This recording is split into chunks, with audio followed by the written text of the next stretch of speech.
afternoon, everybody. Wait a minute. Good afternoon. Come on. Contrary to, I don't even know if this is popular opinion, but, you know, contrary to the opinions of others, I don't think I'm cool at all. I definitely didn't grow up thinking I was cool. I was popular, but not because I was cool. Probably because I had a certain amount of independence and self-confidence from a young age. That's probably what made me cool, because I always wore like funny clothes, and kids were always like, what does she have on? What is that? What are those shoes? Why'd you put those shoes with that shirt? That doesn't match. You know, and then I'd go, you know, it's cool. And then like 3 or 4 months later, they'd have it on. And I said, but wait a minute, you said that my shoes didn't match my shirt. And they say, well, you know. So I just, it's so funny. Every time I hear someone read, I guess, my resume or the things that I've accomplished, I always sort of feel embarrassed, because they're really not my accomplishments to be proud of, you know. I'm not even a person who speaks well, you know, so to be invited to these types of events always overwhelms me, because without the power of God behind everything I do, I really am completely inadequate. I fumble. I always drop the ball. Every time I try to prepare something, you know, I stutter, I stumble, and, you know, what I say is of no effect. But what I found is that every time that I pray before I speak, and I ask God for the confidence in that He be glorified in everything that I say and everything that I do, for some reason, words just come out of my mouth. So please don't be convinced by what people say. I'm not brilliant. I'm not a genius. I'm not even gifted, really. I mean, I have gifts, but these are things that all come from God and through me. I'm 25 years old, which means that we're not separated, you know, by a lot of years.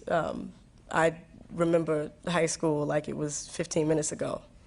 And I remember my high school graduation. I didn't get to go because I was on a set of Sister Act 2, and like, you know, everybody was kind of like, you know, you're filming a movie, why are you upset? But I was really, really distraught. I was really hurt that I couldn't make it back to my high school graduation, because I realized that those things were like so important to me, you know, beyond the, you know, all of the films and the media and the music and the industry things. I really appreciated my friends. I really appreciated my home. I really appreciated graduation.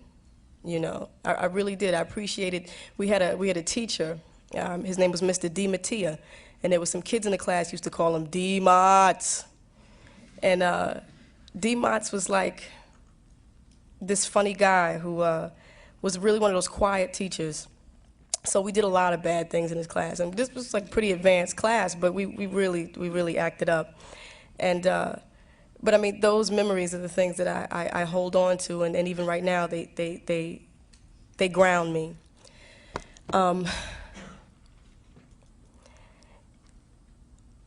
I just wanted to, I guess I'm here, you know, because I really didn't understand why I was here. I feel like I'm 25 years old and I haven't done anything for you guys to be looking at me and saying, you know, what has she done? But if there are any questions about what is ahead for you, please feel free to ask me, because everything that is out there, everything that I'm privy to, you know, so are you.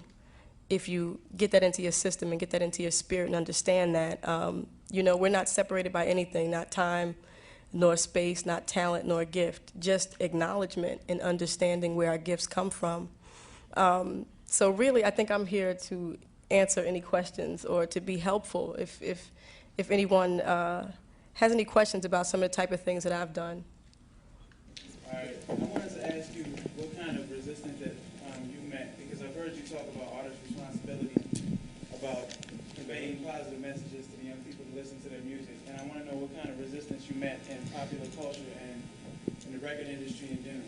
You know what I love? I'm telling you guys, please believe me, 5 years ago I was this. I was like, you know, what kind of resistance did y'all meet in the industry with popular culture when the time was perhaps per se? I was so that. Oh, God. And now, let me tell you, where I am now, I accept and I understand that I don't know anything. First of all, you know, the music industry is just a microcosm of the world.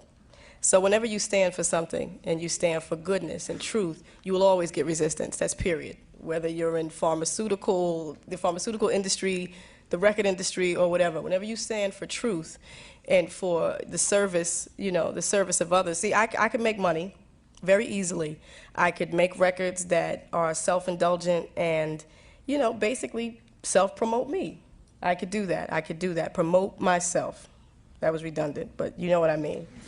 Just do those things. It's very easy. As a matter of fact, lyrically as an MC, that stuff comes easy. But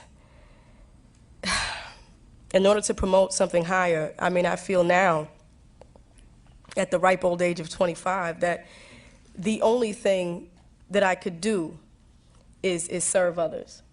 You understand what I'm saying? And because there are people who have not reached that point in their walk, yes, there's a little anger, there's a little resentment, because you raise a standard, you especially when you do it and you make some noise, and you do it and people actually listen to what you have to say, and like your record is bumping on the radio and you're saying something that holds a mirror up to a lot of the negativity and self-indulgent things and messages that a lot of other people, but we're all young. I have a hard time being so hard on the music world, especially hip-hop, because most of them come out of the hood 17 years old, having no clue or concept, having no concept of what life really is. And because hip-hop is so fast and what we like changes so quickly, by the time they do get a concept, they're no longer making records. So I've been put in this unique position. I have this very unique responsibility that God has made me aware while I still have the mic. And it's like I was expressing to my good friend today. I said, my mother, she taught me. She raised me with certain morals and certain standards. But, like any kid, when I was out there with my friends, I cut up, I wilded out, acted up, amongst people whose mothers may not have taught them the same ideals. But every time I acted up, it was like my mother was always right there. She was always there, like, Lauryn, I see you and you know better. And I got in trouble. And that is how my Father in heaven responds to me. Listen, I told you don't do that. I told you don't do that. And I told you that you better have the courage, because the kids, they may talk about you. They might say bad things about you, but when you come home, what I have waiting for you if you do what I tell you to, and also what I have waiting for you if you don't. So that's enough for me. That's enough for me. I have reached a place, and I'm telling you, I'm so blessed to have reached this place where, 5 years ago, I was so thin-skinned. Whatever anybody said would just, oh, my God, they don't like this rhyme, and oh, my songs, and and then one day I woke up. And it was like my skin was it was so thick, it was impenetrable by those fiery darts. They just had no effect. And I realized that was a strength and a confidence that only came from a higher source. And, we have to be determined, and you have to know that, for me now, I'm learning that it's more important to be righteous than to be right. I've tried to be right. This is right. This is an injustice. This is a travesty. I'm right. But I've been very unrighteous and still right. Oh my God, because you can attack someone completely right, but it doesn't resolve anything. It doesn't it doesn't solve your problem.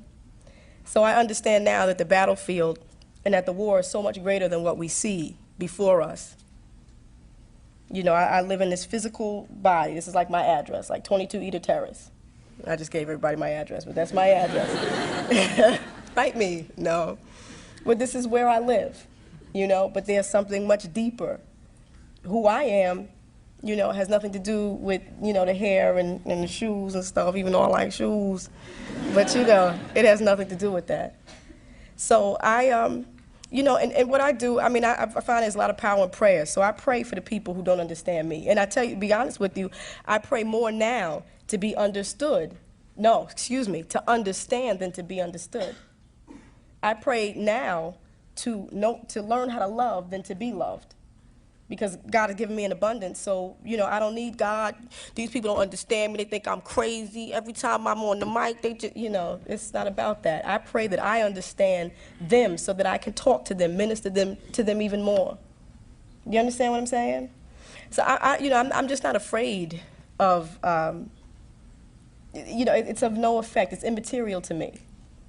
Because our enemies are not physical bodies. They're actually our family. They don't know it, and we don't always know it, but our enemies are not, they're not flesh and blood. And our problems are not flesh and blood, even though we think they are. I hope that, I know that was very, I don't mean to sound ethereal, because what I'm saying, I'm telling you, is heavy as bricks. It's concrete. It's very concrete. Sometimes it can sound like doo-doo-doo-doo, but it's not that. It's like, who saw the movie The Matrix? Okay,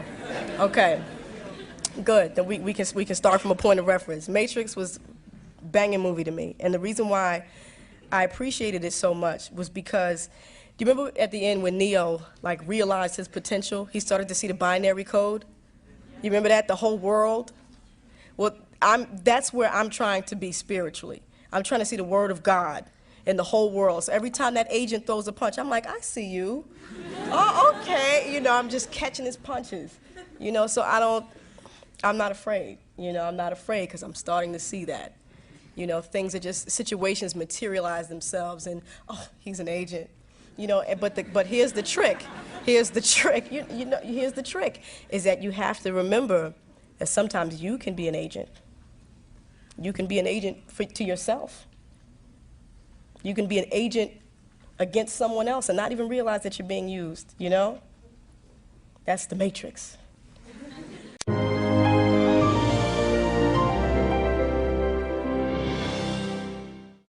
Yes. You said that from a very early age you had a lot of self-confidence and self-esteem, and I was wondering what your mother or your family or whomever instilled in you that gave you that self-confidence. Let me not even say that. My mother is she's right there, and I was going to say the belt. No, I'm only kidding. No, I'm only kidding. I'm only kidding. I'm joking. Every time I say that, my mother thinks that I make her look so bad, but no, there was just, a friend of mine put it this way.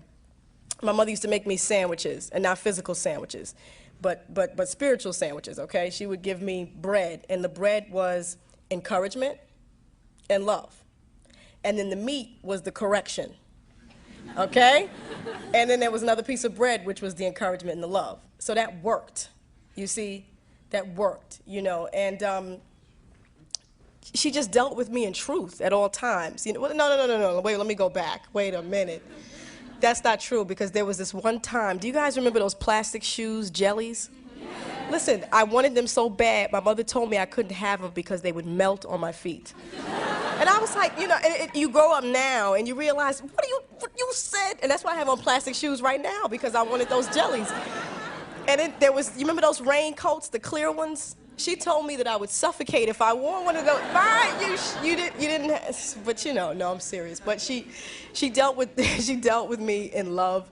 There was a certain amount of, there was a huge level of freedom in our relationship, because we exercised choice from an early age. But at the same time, there was discipline. There were parameters, but we could choose. I remember her telling me stories about when I was 5 years old. Every Saturday, of course, it was on a school day, but Saturdays and Sundays, she would allow me to dress myself. And of course, I would put on, my cowboy boots, like some crazy skirt, a flash dance sweater, ridiculous, just looking real crazy. But at that point, from 5 years old, she was allowing me to be an individual, allowing me to be unique, and we just had a very non-conformist family, a very loving. Love is so important. A loving environment. To this day, I can't tell you how blessed I am to know how much love. And let me tell you, because when you get out there and you realize, see, I grew up in a big family. My grandmother had 13 kids, and it was always a lot of us, and we just, we just thought everybody's family is like this, until I met other people who were scarred. My fiance, it's so funny when two people meet in a relationship, everybody has baggage. We all bring baggage to every situation and every relationship. But the good part is that, when you find someone that you think you have something in common with, you recognize the bags. You're like, oh, that's Samsonite, I got that. That's a toiletry bag, you put a toothbrush in there. But when I met my fiance, I had my little travel kit, and he had like U-Hauls. And I was like, whoa! I was like, what goes in there? I'm be very honest, very intimidated. And you couldn't have found two people who, were more, who we were just incompatible, but there was love. We loved each other, and I was like, why do I love this man who talk, That's how he talks, and this Jamaican pattern, and I was just like, what is this? But God brought us together, and God worked it out, and I'm just, love, I tell you, love is that confidence. Love is what you give your children. Love is what you give. Let me tell you another thing about the Matrix. Going back to the Matrix, is that I was always confused about it. I always thought that, the Matrix was battling the enemy out there, picking them out. I'm going to find those enemies. I'm going to get that enemy, until I realized that until you conquer the enemy in yourself, you can't deal with anyone. In order to be used by God, you have to really be used. We always want to be used for the glorious jobs. Let God put me on the stage in front of the people in the Grammy show with a nice dress on. Let me just praise your name. But that's not being used. Sometimes in order to be used, you also have to be humiliated. You have to be humiliated sometimes. You have to be kicked and beaten. And in that situation, the person who's kicking and beating, he's feeling more pain than you are.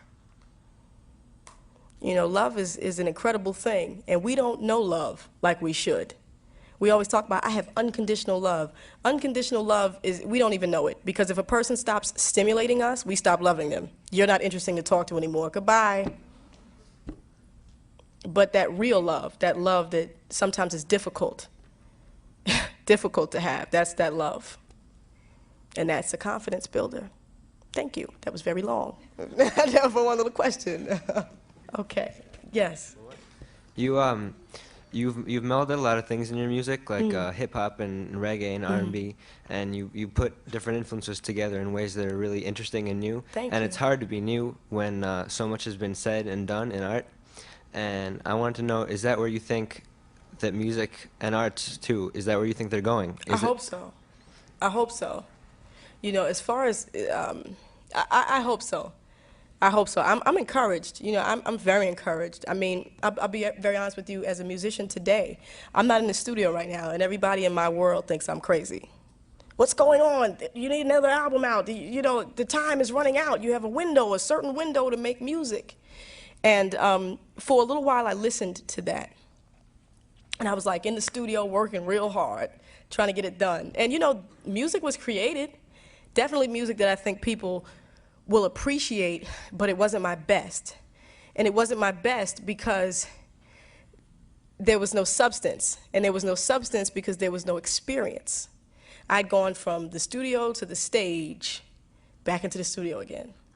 And the only reason why the Miseducation was the album it was because of a myriad of experiences that took place before the production part, before the creation. So what I realized is, I can't create and not live. I can't be in this vacuum of, of creativity without life. So, in hip hop, we're all trying to get to this next level without, as my brethren says, without the next level finding us. It's like life is peaks and valleys. And some people think some people explain that as good times, bad times, but I actually think it's learning or let's say, learning mastership, okay, or study mastership. Now, I went from the top of one mountain. I'd mastered something. I'd mastered something and people appreciated it. But, once you're on the top of that mountain, you have to go this way. But in hip-hop, everybody's like, I'm not moving. I'm the master. I'm great. I'm dope. I'm hot. I'm here. I've arrived. I'm not going anywhere. And that's what you stay stuck on top of on one hill, one mountain, when, you know, God's intention is that we study and master a bunch of different things. And so here I am, descending this hill, and everybody's like, where you going? You know, we're supposed to be on the top of the hill. But it's exciting time. It's definitely exciting time for me because I'm at the foot of another hill. You know, this hill, you know, is different. You know, it's totally different. You have to navigate it different. But I get to learn. And then once you learn and you go through that, you are on the top of another one. So I would just encourage everybody, never be afraid of not knowing.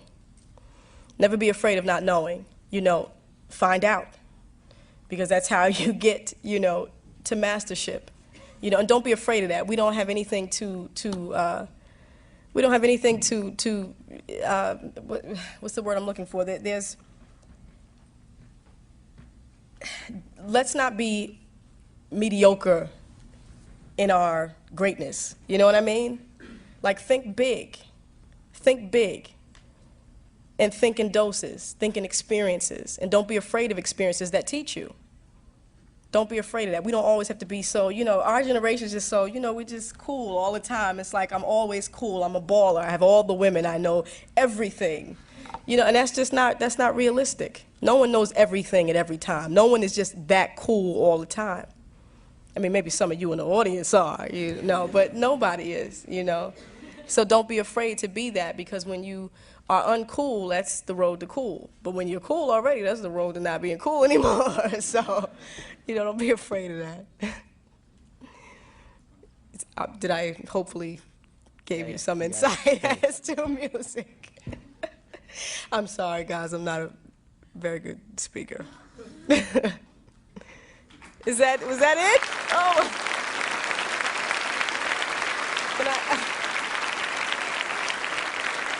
Can I just say one thing? I just want to say thank you for having me. Okay, thank you. I was blessed to be in this room with you guys. I'm excited. I'm excited for you. I really am. Just stay encouraged, you know, and just know that there's a higher force that he knows the way out of the matrix. Okay? Thank you, everyone.